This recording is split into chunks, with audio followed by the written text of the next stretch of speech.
I'm TarotOracle, and I made the Tasty Tarot deck. So hopefully you're enjoying your Tasty Tarot deck. If you already have it, if you do not, this is the cloth that you could have gotten. So this is a beautiful cloth made of velour, which is super soft, and it's got a backing on it that'll make it stick to the table a little bit better. So when you're reading, it doesn't move around a ton.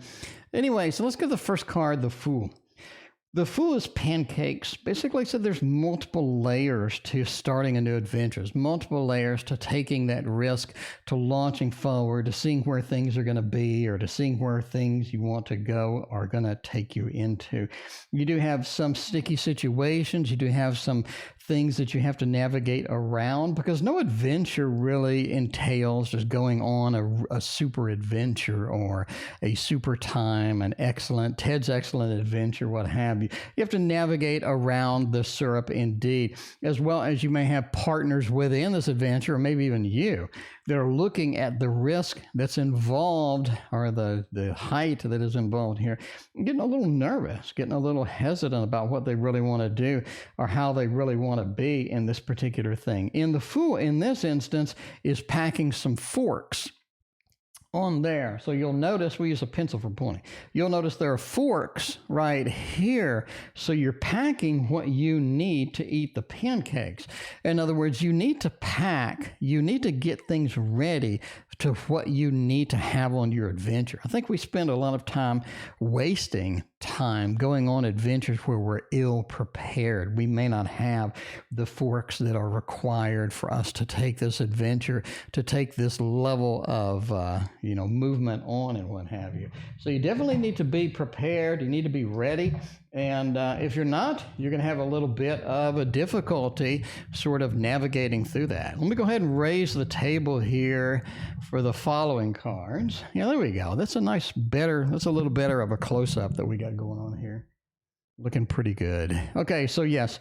So just make sure that you're prepared. You have the forks within your adventure. Make sure that you're navigating around the sticky situations, and understand that there are multiple layers within here that are going to be part of your adventure. And if you do have a partner that is hesitant or that is looking a little nervous, maybe even you need to address that before going on the adventure. Now, there is an arm and a hand coming out of the middle here, meaning that sometimes we get in an adventure and we get trapped in a situation that we didn't really want to be in. So let's say you're going out, you're dating somebody, you usually don't date, now you're kind of stuck or trapped within that adventure. It's making you a little nervous, not something you really wanted to be into, but that is the way it goes. So that is the Fool. Let's look at the Magician, which is chocolates. Everybody loves chocolates. Magician has the wand, which obviously is part of every magician's arsenal. And as a professional magician myself, I have to say, you need all of your tools on the table, because normal magician card, normal collection card on the magician has a collection of their tools, whether it be the balls and cups, they'll have dice, they'll have all sorts of tools on the table. You need available when you're doing things. You need to have all your things that you need available. In other words, don't forget anything, because the Magician card represents trying to prove yourself, trying to show yourself off, trying to be who you are, and trying to make things better, make things different. And when you're applying for a job, maybe you're the magician. You're showing off your talents. When you're going on an interview, you're showing your talents. Even when you're on a date, you're showing your best side, right? We put on, we dress up for the date.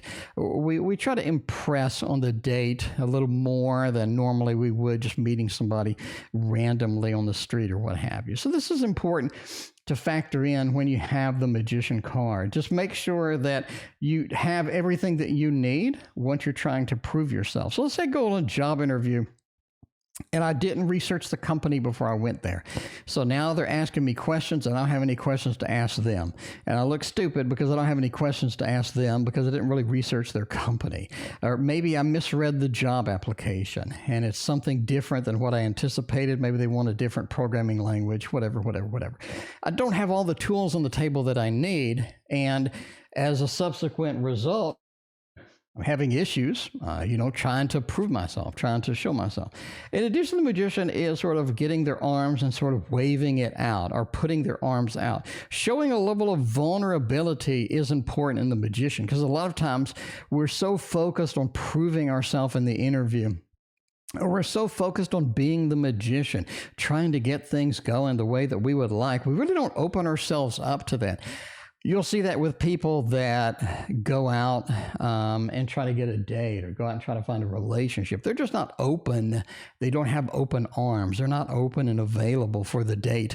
They just want to find somebody. They want to, filter through the criteria and find somebody who is going to be an interesting person or what have you. They really didn't try. They really didn't try to open up and avail themselves to a real relationship, open themselves up to love. They're still closed off from maybe a previous relationship or what have you. So just make sure that you're open and available, whether it be for love, whether it be for a job, whether it be for whatever.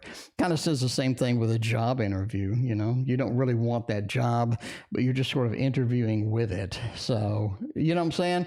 One of those jobs where if you got it, you're not going to be super thrilled, but you're just interviewing and like whatever.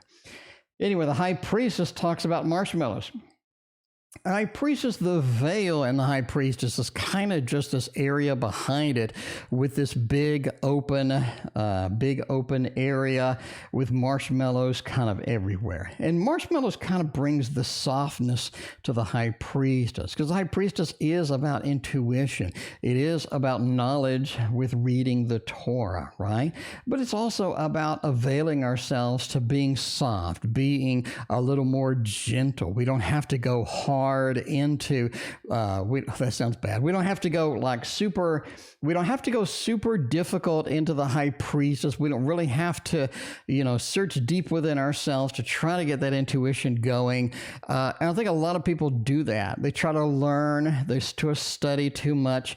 Go at it with a softer nature. Go at it with a softer feel. If you're going after your intuition, go at it with a softer feel, a kinder feel, something that isn't as hard and as difficult and sort of very strict. A lot of people go into learning, make it a really strict thing. It should be fun.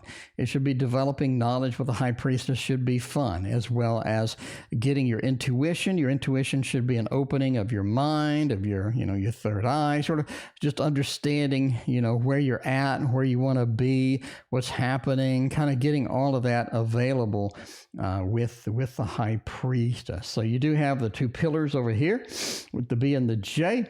Those are pretty stagnant as well, but as well you have that veil of just the building behind us, and again the softness or making things not as serious when we approach ourselves with the intuition, when we try to dig into our intuition, we try to dig into knowledge. Maybe we're studying for a class or a course or something like that, right? Make it fun, get a study buddy, make it entertaining. Don't go so hard in and burn yourself out or become this very disciplinarian kind of effort with that. The Empress talks about the mac and cheese. The Empress is all about comfort, right? Because we notice in the Emperor card, normally we have a very sort of a stern, fiery aspect in the background, and we don't really have that here. Instead, we have just sort of this smooth mac and cheese, this comfortable, and when we talk about mac and cheese, we're talking about comfort food, because the Empress is a comfortable card. I'm comfortable with the way things are going. I'm comfortable with how things are turning out in this adventure or this aspect, maybe this relationship that I was, looking forward to or what have you. But the Empress is just a beautiful card in that way. And it's all about, again, in any deck, break it open. The Empress card is very comfortable. She has pillows all over, and the Emperor sitting on this iron, look like iron or, rock stone, chair. It just feels like that the Empress is a lot more laid back, a lot more relaxed. She has the wilderness around her. She has the flowing streams and what have you. So this sort of just reminds you of the comforting feel of the Empress, with the comfort food mac and cheese. And she's holding a book, like a lot of people are holding a book within this deck, because this is about knowledge. This is about acquiring knowledge, using the knowledge that you have to go forth and make things happen. If you have the Empress with maybe a new adventure, right, because it is the number 3, so you are looking at that new adventure, that newness, that excitement. You may want to get that rocking and rolling here. With the knowledge, right? With the knowledge that you have, with the previous information that you have, sort of going forward within that aspect as well. So there we go. There's a little bit of the Empress card and the comforting nature that should always be involved with the Empress card. So let's put these up and go to the next set of cards. We'll do a few cards at a time, and we'll see where it takes us. All right, let's go to the Emperor next. The Emperor is all about control, right? So look at the difference between the Magician and the Emperor, okay? The Magician is all about skills. The Magician has the skills to pay the bills, and that's a very important aspect as we're moving through the deck. The Magician has the skills to pay the bills, and that's going to be important here, especially in this aspect, because the difference between the Magician and the Emperor has the power, the control to do something. In other words, if I need to go forth and I need to do something, I have the power to do it, okay? Can I file a lawsuit? Can I take over this bill? Can I pay this bill, kind of thing, right? To have the power, to have the authority, to have the ability to do something. The Emperor kind of just says you do. You do have the ability to do that. The Magician, however, kind of says, do we have the skills to do what we need to do? Is this something that was skill-based that I'm able to do, that I'm able to get moving forward, and I'm able to make this happen? The Magician says, yes. This says, I have the skills to pay the bills. The Emperor says, I have the authority or the power that I need to do what I need to do. So in a combo, this is what I call the ultimate combo, right? Because you have the ability to do something and the skills to get it done. And that's perfect. Somebody asking about a job, or somebody asking about a relationship, or somebody asking about, sort of maybe making a painting or doing something a little larger scale, what have you. They say you have the power to do it, and you have the skills to do it as well. So that's a very, very good combo. So let's look at the Emperor and the symbolism within here. And this is a flame-grilled burger. This is a prototype, so your copy will not look that washed out.